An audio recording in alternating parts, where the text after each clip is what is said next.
Olá, meus queridos, professor Marcelo Freire, ao lado de 5 mestres da nossa literatura: Augusto dos Anjos, Monteiro Lobato, Lima Barreto, Graça Aranha e Euclides da Cunha. Que time, hein?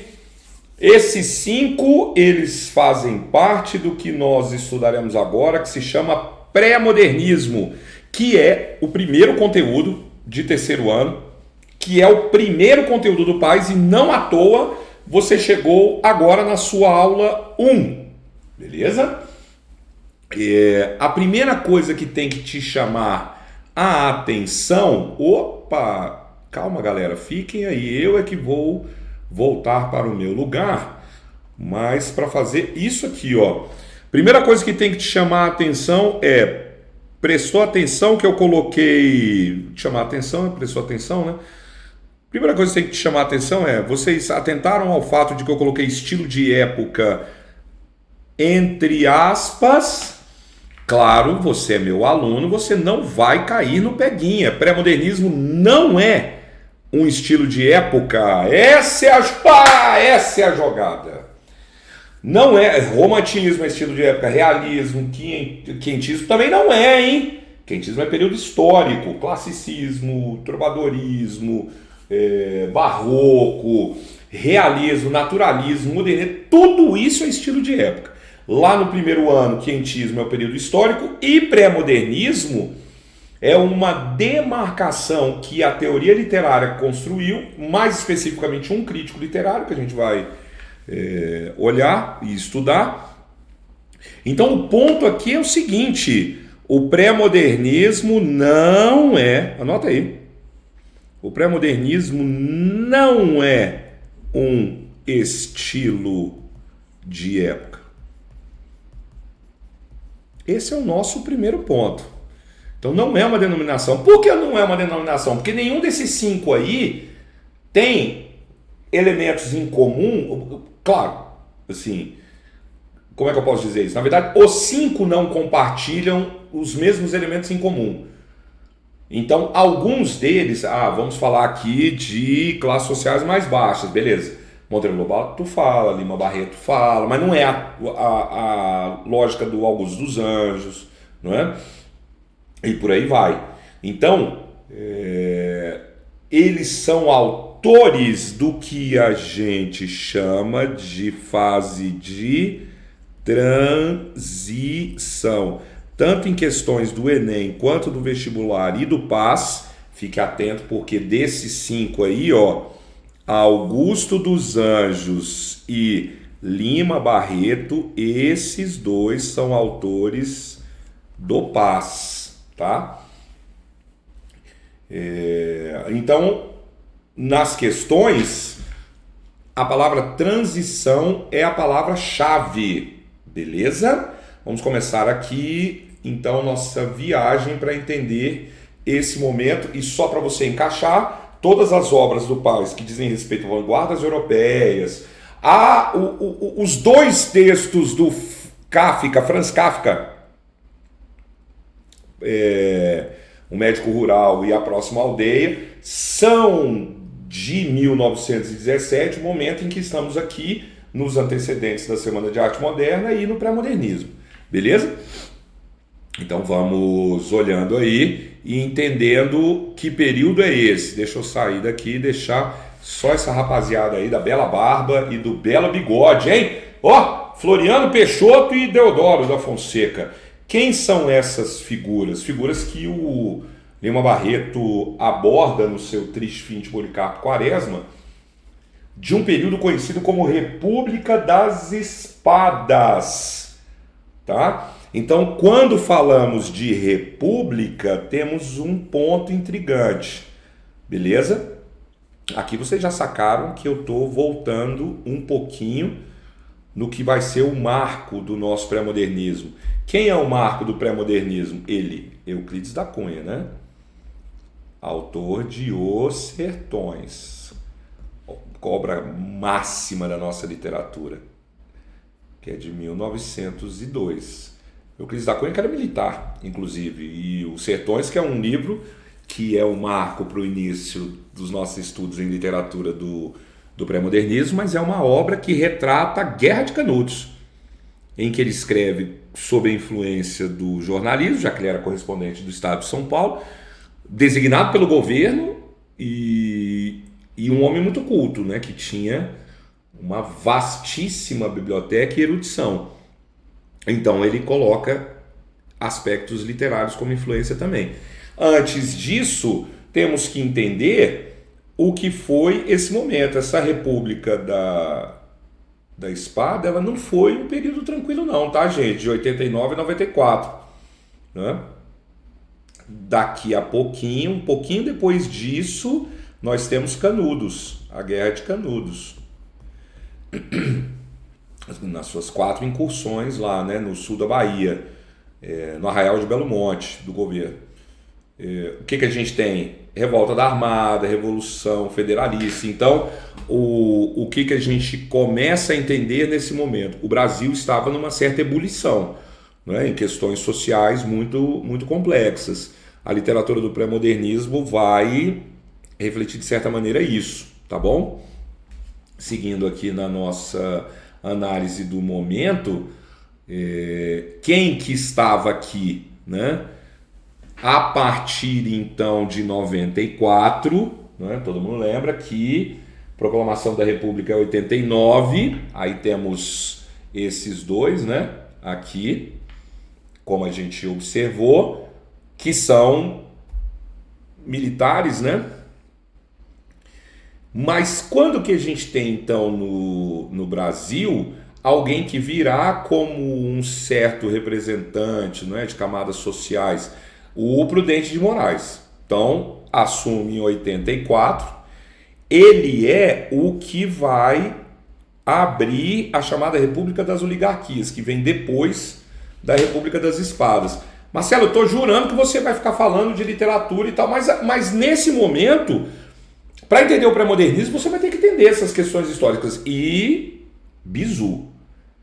Enem e Paz, mais até do que o vestibular, Enem e Paz fazem conexões desse momento com história, hein? Fique bastante atento. Já caiu coisa do pré-modernismo na prova de humanas do Enem. E a UNB bota os seus itenzinhos de história junto com a rapaziada aqui do pré-modernismo, tá? Então... Por isso que eu estou fazendo essa aula interdisciplinar.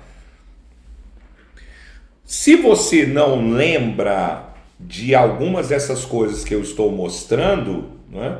Então, putz, Marcelo, não lembro dessa história aqui de Proclamação da República. Nossa, não lembro de Canudos, não lembro. Você vai fazer, como eu dou a dica lá no vídeo para aproveitar melhor videoaulas.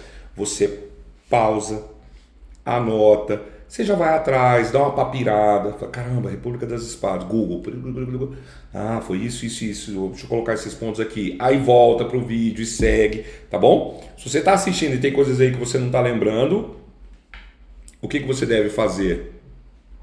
Você deve ir atrás, tá? Deverzinho de casa já, beleza? Então, seguindo aqui com o nosso Prudente de Moraes, uma bela barba, né? Talvez você lembre mais facilmente da expressão República Café com Leite, né? A gente geralmente associa só Minas e São Paulo, mas não esqueça do Rio Grande do Sul, tá? E qual que é o lance aqui, né? O leite de Minas e o café de São Paulo, né?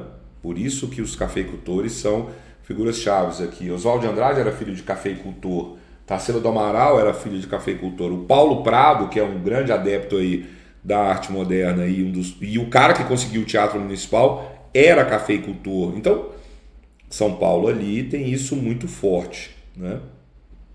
E aí, esse poder político dos fazendeiros, ele passa a ditar os rumos do Brasil nesse momento. Brasil esse que tem um caldeirão social.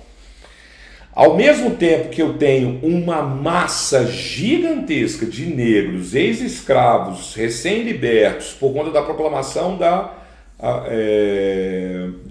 abolição da escravatura em 1888, um ano antes, o Império ele vai até o limite, né?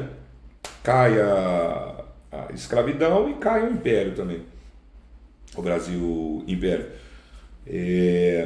A gente tem um caldeirão em ebulição, uma massa de negros que fica marginalizada porque não vão conseguir facilmente uma colocação, não é nem a colocação, uma colocação, né, em termos profissionais, porque as pessoas não queriam pagar os negros para fazer o que eles faziam de graça. Muitos voltam ou permanecem nas fazendas, meio que aceitando continuar na sua condição de escravos, mas o Brasil vem numa dinâmica de embranquecimento da população. Quem tem uma memória boa do que vocês viram no ano passado, pintura A Redenção de Cã. Digita no Google aí que você bateu o olho nela e vai lembrar. Eu até podia ter colocado ela, né, no slide, agora que eu falei aqui.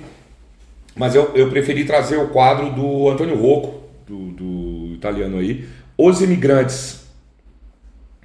Então o que o governo está fazendo? Está facilitando a vinda dos europeus para cá, dando subsídios e condições que não eram dados aos escravos, numa lógica de, né, eles vão ter até técnicas que os nossos escravos não têm.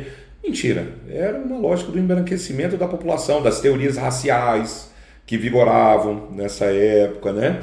E aí esse processo da vinda dos imigrantes, ele dialoga com uma dinâmica acelerada de urbanização. São Paulo vai encabeçar muito isso. São Paulo era muito rural aqui, tá? Estou destacando São Paulo porque a gente daqui a pouco chega nos antecedentes da Semana de Arte Moderna, que é a aula posterior a essa, né? E então esse era o Brasil da época. Os operários que eram majoritariamente imigrantes, começa a surgir uma classe média, ou seja, gente que vai começando a deter aí comércios, meios de produção, minimamente e tal, mas os negros, aqui ó, marginalizados, né? E aqui é um dos cernes do pré-modernismo, tá? A República, ela não chega efetivamente a garantir as transformações que se espera com a implementação dela, né? Pelo contrário, na verdade, né? Os contrastes se acentuam, aí você passa a ter uma elite endinheirada, né? E que detém o poder. Então tá aqui, né? Principalmente os fazendeiros, né? E os que já estavam começando com as primeiras fábricas. Olha como a gente é atrasado, né? O processo de industrialização de 2 séculos antes da Europa, da Inglaterra. Então a gente tem uma oligarquia rural muito poderosa, muito cheia da grana, camadas sociais que não são favorecidas, porque também o imigrante não tem uma vida fácil, não. Canaã do Graça Aranha, que é uma obra de 1902, está falando disso, da imigração lá no Espírito Santo, pelos alemães, e como a vida era complicada para eles também, né? Então essa dinâmica social, ela é um problema. Olha a quebradeira aqui na foto, né?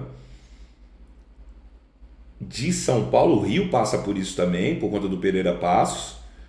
Então a quebradeira aqui, por isso eu sempre gosto de falar isso. Quando você lê o Cortiço do Aloysio Azevedo, obra-prima do naturalismo, a gente fica com a impressão que o sonho do João Romão é ter um cortiço. Não é ter uma pedreira.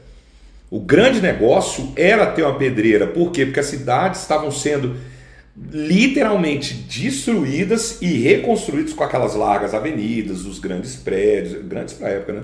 Prédios e tal. E essa foto aqui, ela procura ser um registro disso, né? Peguei essa foto aqui no acervo fotográfico do Museu da Cidade de São Paulo, para esse registro desse momento chave aqui, né? Então, Sul e Sudeste num desenvolvimento gigantesco, Nordeste numa lasqueira total, né? Por conta, sobretudo, do declínio dos engenhos de cana-de-açúcar. Não é à toa que o romance de 30 foca no Nordeste, quando a gente chega na segunda geração modernista, né, de 30 a 45, onde que a prosa está concentrada? Aqui, né, no olhar do Nordeste. E enquanto, olha a vista aí do Teatro Municipal, belíssimo, né? Teatro Municipal de São Paulo, beleza? Onde vai acontecer a Semana de Arte Moderna, que é um evento que tem tudo a ver com essa tentativa de modernização de São Paulo.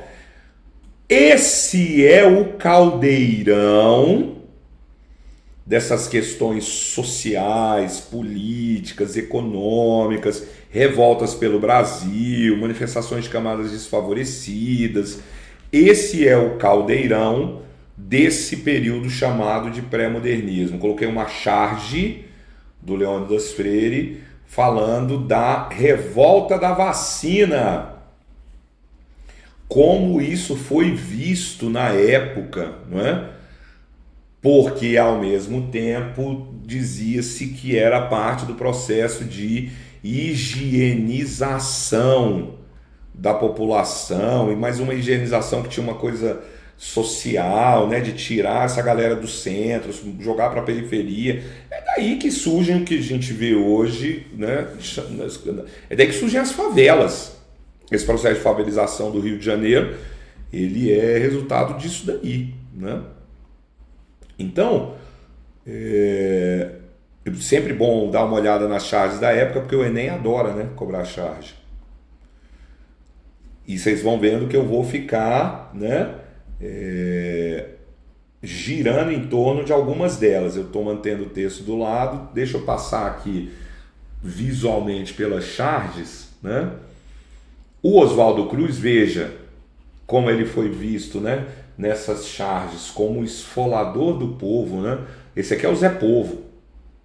Então olha a lógica da ignorância, né?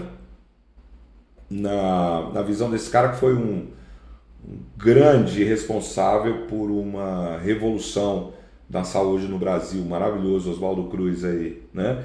Mais uma vez, olha a ebulição, né? O Oswaldo Cruz é esse aqui, ó, esse aqui, de médico, né? A vacinação obrigatória dele, até o sol, né? Tá olhando com uma cara assim de, vamos lá, vamos botar para quebrar aí. Então vejam que ele deixa, né, todo mundo apavorado, aí os políticos ali juntos, né? E a vacinação está acendendo um pavio, né, de uma revolução. Essa charge é muito boa, né? Outra charge aí. Ah, não, essa aqui eu tenho que falar. Essa aqui eu tenho que falar. Uma das questões do... Olha como o brasileiro... Vou até tomar uma água, tintim, da aprovação. Olha aí, ó. Vamos lá. Essa eu tenho que falar. Então, nessa lógica da higienização, o governo e as prefeituras começaram, né, Rio, São Paulo, principalmente, a pagar por ratos. Por quê? Porque eles não davam conta da limpeza aí, né, desse saneamento. Então, tô querendo levantar uma graninha e tal, vamos lá, vamos, chama a rapaziada aí e vamos caçar rato na rua. A gente junta aquele monte de rato, leva e a gente vai receber uma grana por rato. Aí o brasileiro é tão fuleiro, literalmente, que essa charge aqui satiriza em 1904 o quê? As pessoas que começaram a criar rato.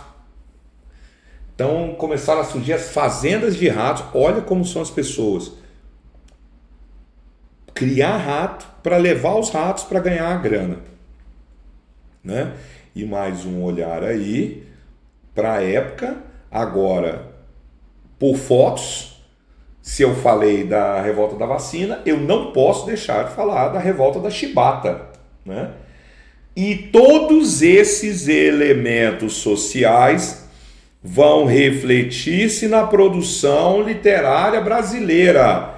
Volta lá no início. Olha aí, meus colegas aqui.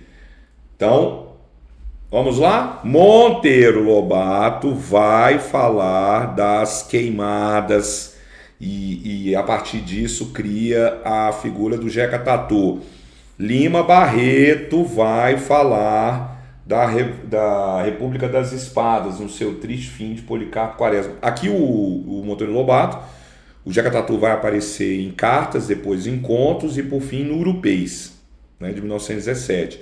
Lima Barreto, no Triste Fim de Policarpo Quaresma, que só sai livro em 1914, em folhetim 1912. E o Graça Aranha e o Euclides da Cunha vão escrever suas obras em 1902 e ambas falando de questões ligadas ao que a gente está vendo aqui. Mencionei o Graça Aranha com a imigração para o Brasil e as questões que ele vai trazer, inclusive, de influência do naturalismo, e o Euclides da Cunha nos sertões, né? E um ponto interessante da turma aqui, do pré-modernismo, é que o pré-modernismo é uma designação para encaixar esses 5 autores e seus 5 primeiros livros. Então, o pré-modernismo é uma designação para 5 obras. Eu, do Augusto dos Anjos, que é um poema, que é livro de poemas, livro de poemas. Urupês, Monteiro Lobato, livro de contos. Triste Fim de Policarpo Quaresma, que é um romance, do Lima Barreto. Canaã, do Graça Aranha, que é um romance. E os Sertões, do Euclides da Cunha, que é um relato histórico, né? Na verdade, não é uma obra literária. Mas é um livro tão difícil de classificação. Ele é sociologia, antropologia, literatura, jornalismo, história. Ele é muitas coisas. Então, toda essa gama de tensões sociais se faz presente na literatura dessa galera, exceto do Augusto dos Anjos, beleza? Exceto do Augusto dos Anjos. Então, lembrando mais uma vez, não estamos falando de uma estética literária, né? É isso mesmo, olha aqui. E eu trago para vocês, então, não só uma foto muito forte, né, de quando o Lima Barreto estava internado para tratamento aí de bebedeira, de alcoolismo, né? Lima Barreto e Augusto dos Anjos a gente vai falar bem nas aulas deles. Eu trago aqui quando vai surgir, então, décadas depois, porque esses autores, eles eram considerados em sua época como autores, cada um dentro de estéticas já vigentes, né? O Augusto dos Anjos, até pouco tempo, até uns 20, 30 anos, não, 20 não, 30, 40 anos atrás, ele aparecia em livros, 30, porque eu fiz o ensino médio, meu livro do ensino médio, trazia ele como simbolismo. O Lima Barreto era encaixado em realismo, o Graça Aranha em naturalismo, o Monteiro Lobato em naturalismo e realismo e o Euclides da Cunha na literatura. E não se estabeleceu uma conexão forte dele com a literatura. Até que chegamos, né, no Tristão de Ataíde. O Tristão de Ataíde, pseudônimo aí do Alceu Amoroso Lima, então décadas depois, quando ele vai analisar essa produção do início do século XX, ele enxerga isso daqui, que de certa maneira eles já estão começando a romper com as estéticas do século XIX, mas já antecipavam coisas do modernismo. Como que ele vai perceber isso depois de passado o modernismo da primeira geração? E ele ali no meio da segunda geração começa a pensar isso, né? Então, nesse sentido, o pré-modernismo, ele funciona, né? Tá aqui, ó, pré-modernismo, beleza? O pré-modernismo, ele funciona como uma transição entre, vamos colocar aqui, ó, ele funciona como uma transição entre as estéticas do século XIX, realismo, romantismo, naturalismo, parnasianismo e simbolismo. Então esses autores eles não rompem, não procuram romper totalmente com isso, pelo contrário, eles mantêm muito disso. Quem vem para romper são os modernistas, ao mesmo tempo que eles antecipam tendências que virão a ser vigentes do modernismo. Muitos deles, de certa maneira, até atentos, né, ao que está acontecendo lá fora, porque o modernismo lá fora já está rolando, né? Então, nesse sentido, o pré-modernismo não se configura como uma estética literária, e sim como uma transição. Ele vai englobar esse período de 1902 a 1922. Mas lembrando que Euclides da Cunha e Graça Aranha lançam seus livros em 1902. Beleza. Augusto dos Anjos, seus livros, um de cada, tá? Augusto dos Anjos lança o seu de poesia chamado Eu em 1911 para 1912. O nosso Lima Barreto, Triste Fim de Policarpo Quaresma, sai em 1914. E o Monteiro Lobato, com seu Urupês, em 1917. Então são 1, 2, 3, 4, 5 livros que servem como base para o que é o pré-modernismo, né? Opa, acabei de ver aqui uma falhazinha. Espera aí. Calma. Cancela. Ixi, não vou conseguir voltar. Não vou conseguir voltar. Tá bom, descartar. Lá vamos nós. Mas vocês pegaram, né? As anotações aí. Deixa eu só corrigir aqui, porque eu digitei errado, hein? Tá ali 1902. Pronto, aí agora nada funciona. Tudo volta a funcionar. Pensamento positivo é isso. E quem sabe faz ao vivo. Então, é ano de 1902, tá, gente? E Marcelo não tinha anotado todas as coisas. Então, volta e anota, porque sumiram todas as anotações, ó. Volta e anota aí, tá? Então, o marco inicial é 1902 e a Semana de Arte Moderna é o ponto, né, de virada. E os Sertões, o ponto de abertura aí. Beleza? Olha o nosso Euclides da Cunha, um belo bigode. Bigode era a onda, né, do momento aqui. Todo mundo tá de bigode, ó, um bigodinho ralo aqui do Lima Barreto. E nosso outro autor, Lima Barreto, autor do Paz, e o nosso outro autor, né, o Augusto dos Anjos. Olha aí, esse do poema A Lágrima. Opa, deixa eu diminuir um tiquinho aqui para não atrapalhar ali. Esse do poema A Lágrima, que a gente vai analisar já na sequência aí, tá? Então, para fechar, o que a gente entende? Não tem uma linha ideológica comum, estética, dominante de todo mundo, mas diversas tendências desses autores, beleza? Então, a UNB cobrando, seja o Lima Barreto, seja o Augusto dos Anjos, lembre-se de todos esses detalhes aí, tudo bem? Queridos, muito obrigado pela aula, por esse passeio aí, que também teve muito de história, e até o próximo episódio.